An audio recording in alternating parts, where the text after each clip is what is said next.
ಹಿಂದೆ ನಾವು ಈ ಇಲಾಖೆ ಜವಾಬ್ದಾರಿ ತಗೊಂಡಾಗ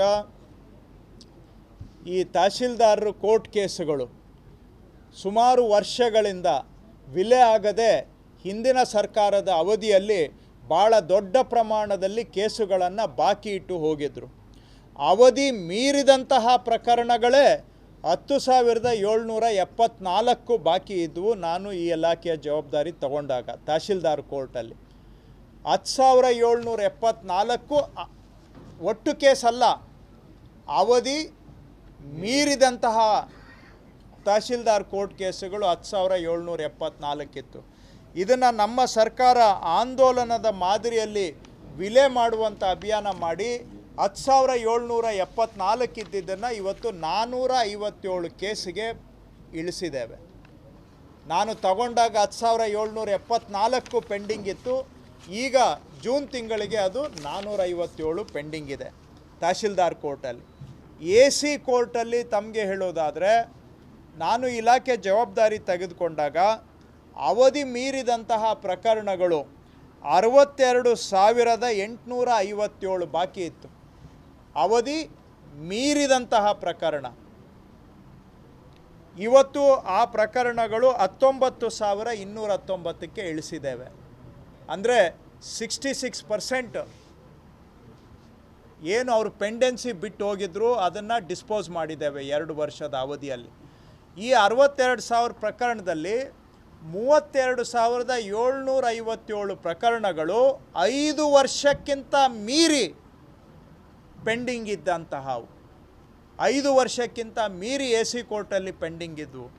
ಇವತ್ತು 5 ವರ್ಷ ಮೀರಿರುವಂತಹ AC ಕೋರ್ಟ್ ಪ್ರಕರಣಗಳು ಹಿಂದೆ 32,787 ಇದ್ದಿದ್ದು ಇವತ್ತು 4,748ಕ್ಕೆ ಇಳಿಸಿದ್ದೇವೆ. ಆವಾಗ 33,000 ಇತ್ತು, ಈಗ 4,700ಗೆ ಇಳಿಸಿದ್ದೇವೆ. ಒಟ್ಟಾರೆ ಟೋಟಲ್ ಅವಧಿ ಮೀರಿದಂಥ ಪ್ರಕರಣಗಳು 62,000 ಇದ್ದಿದ್ದು ಈಗ 19,000ಕ್ಕೆ ಇಳಿಸಿದ್ದೇವೆ. ಈ ರೀತಿಯಾಗಿ ಕಂದಾಯ ಇಲಾಖೆಯಲ್ಲಿ ನಾವು ಜನಪರ ಬದಲಾವಣೆ, ಸುಧಾರಣೆ ಮತ್ತು ಜನಪರ ಆಡಳಿತವನ್ನು ತರ್ತಕ್ಕಂಥ ಪ್ರಯತ್ನವನ್ನು ಎಲ್ಲ ಹಂತದಲ್ಲಿಯೂ ಕೂಡ ನಾವು ಮಾಡ್ತಾ ಇದ್ದೇವೆ. ಈ ಕೆಲಸವನ್ನು ನಾವು ಇನ್ನಷ್ಟು ಮುಂದುವರಿಸ್ತೇವೆ. ಅದನ್ನು ನಾನು ಇವತ್ತು ಎಲ್ಲ ಅಧಿಕಾರಿಗಳಿಗೆ ತಾಕೀತು ಮಾಡಿದ್ದೇನೆ. ನಮ್ಮ ಕಂದಾಯ ಇಲಾಖೆಯಲ್ಲಿ ಯಾವಾಗಲೂ ಕೂಡ ನಾವು ಎಷ್ಟು ಕೆಲಸ ಮಾಡಿದರೂ ಇನ್ನೂ ಮಾಡಬೇಕಾಗಿರೋದು ಇದ್ದೇ ಇರುತ್ತೆ. ಹಾಗಾಗಿ ವಿರಮಿಸ್ತಕ್ಕಂತಹ ಪ್ರಶ್ನೆ ಇಲ್ಲ. ಸೊ ಇದನ್ನು ಎಲ್ಲರೂ ಕೂಡ ಇನ್ನಷ್ಟು ಗಂಭೀರವಾಗಿ ಮಾಡಬೇಕು ಅಂತ ಜಿಲ್ಲಾಧಿಕಾರಿಗಳು, ಜಿಲ್ಲಾ ಸಚಿವರು ಮತ್ತು ಶಾಸಕರು ಎಲ್ಲರೂ ಕೂಡ ಒಂದುಗೂಡಿ ಇಲ್ಲಿ ನಮ್ಮ ಇಲಾಖೆಯ ಕೆಲಸ ಕಾರ್ಯಗಳು ಈ ಜಿಲ್ಲೆಯಲ್ಲಿ ಚೆನ್ನಾಗಿ ನಡೆದಿದೆ, ಇಲ್ಲ ಅಂತಲ್ಲ. ಆದರೆ ಇನ್ನೂ ಹೆಚ್ಚಿನ ತೀವ್ರಗತಿಯಲ್ಲಿ ಮಾಡಬೇಕು ಅಂತಲೂ ನಾನು ಸೂಚನೆ ಕೊಟ್ಟಿದ್ದೇನೆ. ಹೌದು,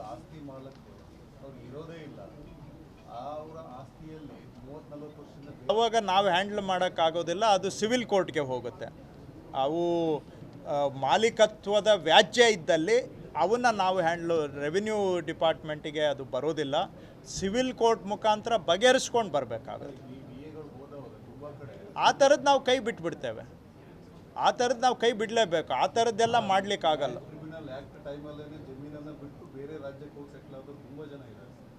ನಮಗೆ ಪವರ್ಸ್ ಇಲ್ಲ ಅದನ್ನೆಲ್ಲ. ಎನಿವೆ, ಅದು ಪೌತಿ ಖಾತೆ ಕ್ಯಾಂಪೇನಲ್ಲಿ ಮಾಡಲಿಕ್ಕಾಗಲ್ಲ. ಬೇರೆ ಏನಾದರೂ ಕಾನೂನಾತ್ಮಕವಾಗಿ ಪರಿಹಾರ ಹುಡುಕಬೇಕೇ ಬಿಟ್ಟರೆ ಪೌತಿ ಆಂದೋಲನದಲ್ಲಿ ಅದು ಮಾಡಲಿಕ್ಕಾಗೋದಿಲ್ಲ.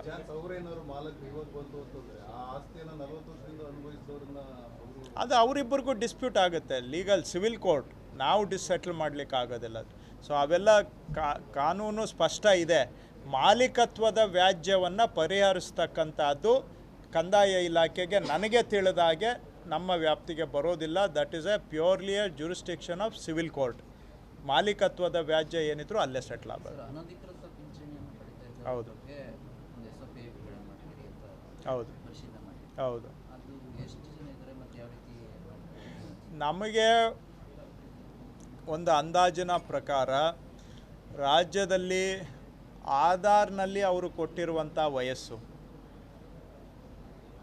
ಅದನ್ನು ಪಿಂಚಣಿಯಲ್ಲಿ ಅವರು ಕೊಟ್ಟಿರ್ತಕ್ಕಂಥ ವಯಸ್ಸಿಗೆ ಹೋಲಿಕೆ ಮಾಡಿದಾಗ ಸುಮಾರು 10 ಲಕ್ಷ ಪ್ರಕರಣದಲ್ಲಿ ಆಧಾರ್ನಲ್ಲಿ ಕೊಟ್ಟಿರೋ ವಯಸ್ಸು ಅವರು 60 ವಯಸ್ಸಿಗಿಂತ ಗಣನೀಯವಾಗಿ ಕಡಿಮೆ ಇರುವಂಥದ್ದನ್ನು ನಾವು ಕಾಣ್ತಾ ಇದ್ದೇವೆ ಸುಮಾರು 10 ಲಕ್ಷ ಪ್ರಕರಣದಲ್ಲಿ. ಸೊ ಹಾಗಂತೇಳಿ ಇವೆಲ್ಲವೂ ಕೂಡ ಅನರ್ಹ ಅಂತ ನಾನು ಹೇಳ್ತಾ ಇಲ್ಲ, ಆದರೆ ಇವುಗಳನ್ನು ನಾವು ಪುನರ್ ಪರಿಶೀಲನೆ ಮಾಡಬೇಕಾಗುತ್ತೆ. ಸೊ ಪುನರ್ ಪರಿಶೀಲನೆ ಮಾಡುವಂತಹ ಕೆಲಸವನ್ನು, ಅದಕ್ಕೆ ಬೇಕಾದಂಥ ಯಾವ ರೀತಿಯಲ್ಲಿ ಪುನರ್ ಪರಿಶೀಲನೆ ಮಾಡಬೇಕು ಅನ್ನುವಂಥದ್ದನ್ನು ಕೂಡ ನಾವು ಅವರಿಗೆ ಡೀಟೇಲಾಗಿ ನಾವು ಗೈಡ್ಲೈನ್ಸನ್ನು ಕೊಡ್ತೇವೆ. ಅಷ್ಟೇ ಅಲ್ಲ, ಕೆಲವರು ಅಂಗವಿಕಲರು ಅಂಥೇಳಿ ಸರ್ಟಿಫಿಕೇಟನ್ನು ತೆಗೆದುಕೊಂಡು ಅಂಗವೈಫಲ್ಯತೆ ಭಾಳ ಕಡಿಮೆ ಪ್ರಮಾಣ ಇರ್ಬೋದು, ಅಥವಾ ಇಲ್ಲದೇ ಇರೋರು ಕೂಡ ಅಂಗವೈಫಲ್ಯತೆ ಇದೆ ಅಂತ ಸರ್ಟಿಫಿಕೇಟ್ ತಗೊಂಡು ಈ ಸವಲತ್ತುಗಳನ್ನು ಪಡ್ಕೊಳ್ತಾ ಇದ್ದಾರೆ. ಇದು ಸರ್ಕಾರಕ್ಕೆ ವಂಚನೆ ಅಷ್ಟೇ ಅಲ್ಲ, ಸರ್ಕಾರ ಕೊಡ್ತಕ್ಕಂಥದ್ದು ಸಾಮಾನ್ಯ ಜನಗಳ ತೆರಿಗೆ ಕಟ್ಟಿದಂತಹ ಹಣ. ಸೊ ಇದು ಸಾರ್ವಜನಿಕರಿಗೆ ಮಾಡ್ತಕ್ಕಂಥ ವಂಚನೆ ಆಗುತ್ತೆ. ಯಾರು ಅರ್ಹರಿದ್ದಾರೆ, ಯಾರು ಡಿಸರ್ವಿಂಗ್ ಇದ್ದಾರೆ, ಅವರಿಗೆ ಕೊಡೋದಕ್ಕೆ ನಾವು 100ಕ್ಕೆ 100 ಬದ್ಧರಿದ್ದೇವೆ. ಆದರೆ ಯಾರು ಫ್ರಾಡ್ ಮಾಡ್ತಾರೆ ಅದಕ್ಕೆ ಕಡಿವಾಣ ಹಾಕುವಂಥ ಕೆಲಸವನ್ನು ಕೂಡ ನಾವು ಮಾಡ್ತೇವೆ. ಅದನ್ನು ಈಗ ನಾವು ಆಧಾರ್ಗೆ ಡೇಟಾಬೇಸ್ಗೆ ಕಂಪೇರ್ ಮಾಡಿ ತೆಗೆದಿದ್ದೇವೆ. ಅದನ್ನು ಫೀಲ್ಡ್ಗೆ ವೆರಿಫಿಕೇಷನ್ಗೆ ಕಳಿಸ್ತೇವೆ. ಫೀಲ್ಡಲ್ಲಿ ಅವ್ರದ್ದು ಬೇರೆ ಏಜ್ ಎಷ್ಟಾಗಿದೆ, ಏನು ಅವ್ರದ್ದು ಫಿಸಿಕಲ್ ಡಿಸೆಬಿಲಿಟಿ ಎಷ್ಟಿದೆ, ಇವೆಲ್ಲವನ್ನು ಕೂಡ ಚೆಕ್ ಮಾಡಿಸ್ತೇವೆ.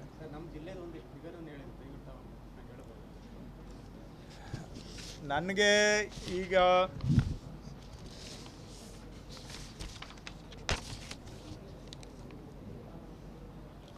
ಈ ಜಿಲ್ಲೆಯಲ್ಲಿ ಈಗ ತಮಗೆ ಗೊತ್ತಿರೋ ಹಾಗೆ ವೃದ್ಧಾಪ್ಯ ವೇತನ ಪಡೆದುಕೊಳ್ಬೇಕು ಅಂದರೆ 60 ವಯಸ್ಸು ಆಗಿರಬೇಕು. 60 ವಯಸ್ಸಿಗಿಂತ ಕಡಿಮೆ ಇರ್ತಕ್ಕಂಥವರು 11,956 ಜನ ಇದ್ದಾರೆ. ಎಲ್ಲಿಂದ ಇವ್ರಿಗೆ ಏಜ್ ಸಿಕ್ತು ನಿಮ್ಮದು ಅಂದರೆ ಆಧಾರಿಂದ ನಾವು ಏಜ್ ತೊಗೊಂಡಿದ್ದೇವೆ. ಆಧಾರಲ್ಲಿ ಇವರೆಲ್ಲರೂ ಕೂಡ 50, 55, 40 ಏಜ್ ಇದೆ. ಆದರೆ ಇವರೆಲ್ಲ 60 ವಯಸ್ಸಿನ ಮೇಲ್ಪಟ್ಟವರಿಗೆ ಸಿಗುವಂಥ ಸೌಲಭ್ಯವನ್ನು ಪಡ್ಕೊಳ್ತಾ ಇದ್ದಾರೆ. ಆಮೇಲೆ ಇದರಲ್ಲಿ ಇನ್ಕಮ್ ಟ್ಯಾಕ್ಸ್ ಪೇಯರ್ಸು 351 ಜನ ಇದ್ದಾರೆ ಈ ಜಿಲ್ಲೆಯಲ್ಲಿ. ಹಾಗೆ HRMS ಅಂದರೆ ಗೌರ್ಮೆಂಟ್ ಎಂಪ್ಲಾಯೀಸು, ಅವರು ಕೂಡ ಅಲ್ಲಿ ಎಂಟ್ರಿ ಇರೋರು ಕೂಡ ಇಲ್ಲಿ ಪಿಂಚಣಿ ತಗೊಳ್ತಾ ಇದ್ದಾರೆ, ಪಿಂಚಣಿ, ಸಾಮಾಜಿಕ ಭದ್ರತಾ ಪಿಂಚಣಿ ತಗೊಳ್ತಾ ಇದ್ದಾರೆ. ಆಮೇಲೆ ಇಲ್ಲಿ ಈಗ ನನ್ನ ಹತ್ರ ಇರೋದು ಇಲ್ಲಿ ಸುಮಾರು 117 ಜನ ಆ ಥರ ಸ್ಟೇಟಲ್ಲಿದ್ದಾರೆ ಅಂತ ಒಂದು ನಮಗೆ ಬಂದಿರೋ ಮಾಹಿತಿ. ಹೌದು, ಇಲ್ಲಿಂದು ಕೂಡ ಒಂದು ಕೆಲವು ಕೇಸಸ್ಸು ಇದ್ದಾವೆ ಆ ಥರ. ಒಟ್ಟು ಈ ವಯಸ್ಸು ಕಡಿಮೆ ಇರೋರು 11,80,000 ಜನ ಓಲ್ಡ್ ಏಜ್ ಪೆನ್ಷನ್ ತೊಗೊಳ್ತಾ ಇದ್ದಾರೆ. ಸ್ಟೇಟ್ದು 11,80,000 ಜನ, ಈ ಜಿಲ್ಲೆಯಲ್ಲಿ 11,956. ಇನ್ಕಮ್ ಟ್ಯಾಕ್ಸ್ ಪೇಯರ್ಸು ಅಂತ ಸ್ಟೇಟಲ್ಲಿ ಸುಮಾರು 13,702 ಜನ ಇನ್ಕಮ್ ಟ್ಯಾಕ್ಸ್ ಪೇಯರ್ಸು ಕೂಡ ಈ ಸೋಷಿಯಲ್ ಸೆಕ್ಯೂರಿಟಿ ಪೆನ್ಷನ್, ಸಾಮಾಜಿಕ ಭದ್ರತಾ ಪಿಂಚಣಿಗಳನ್ನು ಪಡ್ಕೊಳ್ತಾ ಇದ್ದಾರೆ ಅಂತ ನಮಗೆ ಈಗ ಇರುವಂಥ ಪ್ರಾಥಮಿಕ ಮಾಹಿತಿ, ಸಬ್ಜೆಕ್ಟ್ ಟು ವೆರಿಫಿಕೇಷನ್. ಆಮೇಲೆ ಸುಮಾರು ಜನ APL ಕಾರ್ಡ್ ಇದೆ, ಅವರು ಕೂಡ ತಗೊಳ್ತಾ ಇದ್ದಾರೆ. ಈ ಥರದ್ದೆಲ್ಲ ಇದೆ. ಸೊ ಇವುಗಳನ್ನು ಅನುಮಾನಾಸ್ಪದ ಪ್ರಕರಣ ಅಂತ ಹೇಳ್ತಾ ಇದ್ದೇವೆ ಬಿಟ್ಟರೆ ನಾನು ಅನರ್ಹ ಅಂತ ಹೇಳ್ತಾ ಇಲ್ಲ.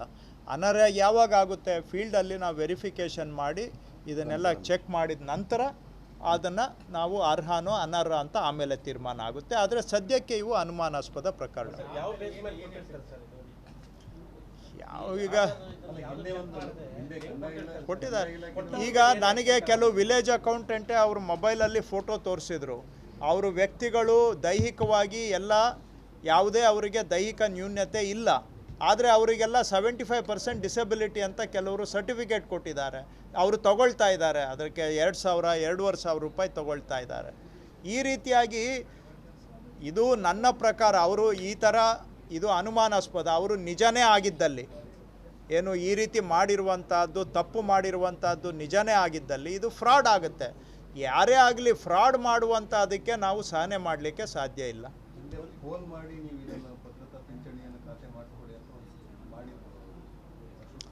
ಇರ್ಬೋದು. ಈಗ ನಾನು ನೋಡಿ, ಯಾರೇ ಆಗಲಿ ಎಲಿಜಿಬಲ್ ಕೇಸಸ್ಗೆ ಮಾಡಿ ಅಂತ ಹೇಳ್ತಾರೆ ಬಿಟ್ಟರೆ ಇನ್ಎಲಿಜಿಬಲ್ ಕೇಸಸ್ಗೆ ಮಾಡಬಾರ್ದಲ್ವಾ? ಇನ್ಎಲಿಜಿಬಲ್ ಕೇಸಸ್ಗೆ ಮಾಡಬಾರ್ದು. ಎಲಿಜಿಬಲ್ ಇರೋದು ಮಾಡಿಕೊಡ್ಬೇಕು. ಎಲಿಜಿಬಲ್ ಇರೋರಿಗೆ ತತ್ಕ್ಷಣ ಮಾಡಿಕೊಡ್ಲಿಕ್ಕೆ ನಾವು ಬದ್ಧರಿದ್ದೇವೆ.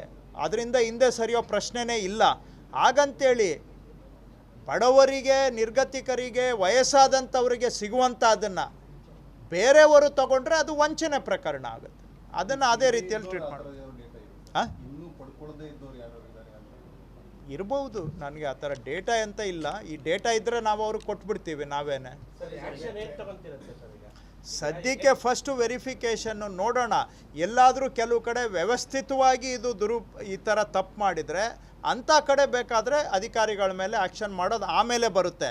ಬಟ್ ಇಲ್ಲ ಅಂತ ಹೇಳಿದರೆ ಅವರು ಅನರ್ಹರಾಗಿದ್ದರೆ ಅದನ್ನು ಅಟ್ಲೀಸ್ಟ್ ಸ್ಟಾಪ್ ಆದರೂ ಮಾಡಬೇಕು. ನಾವು ಅಟ್ಲೀಸ್ಟ್ ಸ್ಟಾಪ್ ಮಾಡಬೇಕು.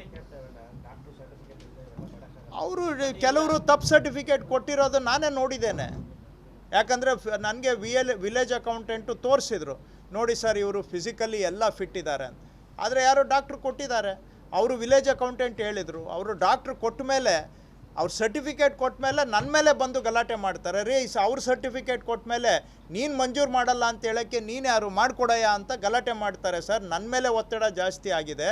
ನಾನು ಪ್ರಶ್ನೆ ಮಾಡಿದ್ದೇನೆ, ನೀವು ದೈಹಿಕವಾಗಿ ಚೆನ್ನಾಗಿದ್ದೀರಲ್ಲ ಅಂತ.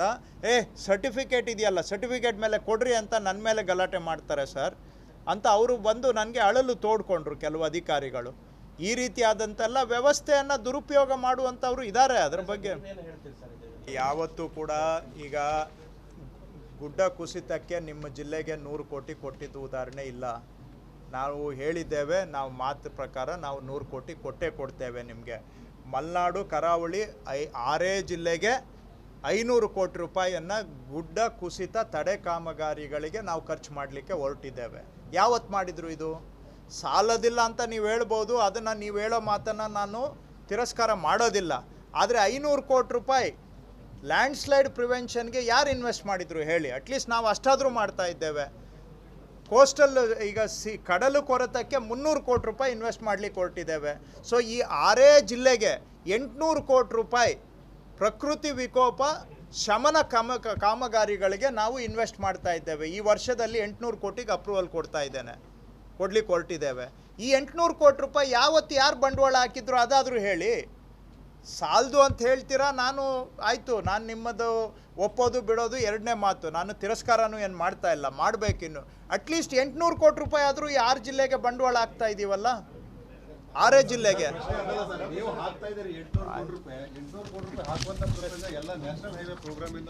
ಇಲ್ಲ, ಅದ್ರದ್ದು ಬಿಟ್ಟು ಹೇಳ್ತಾ ಇದ್ದೇನೆ. ಅದ್ರದ್ದು ಬಿಟ್ಟು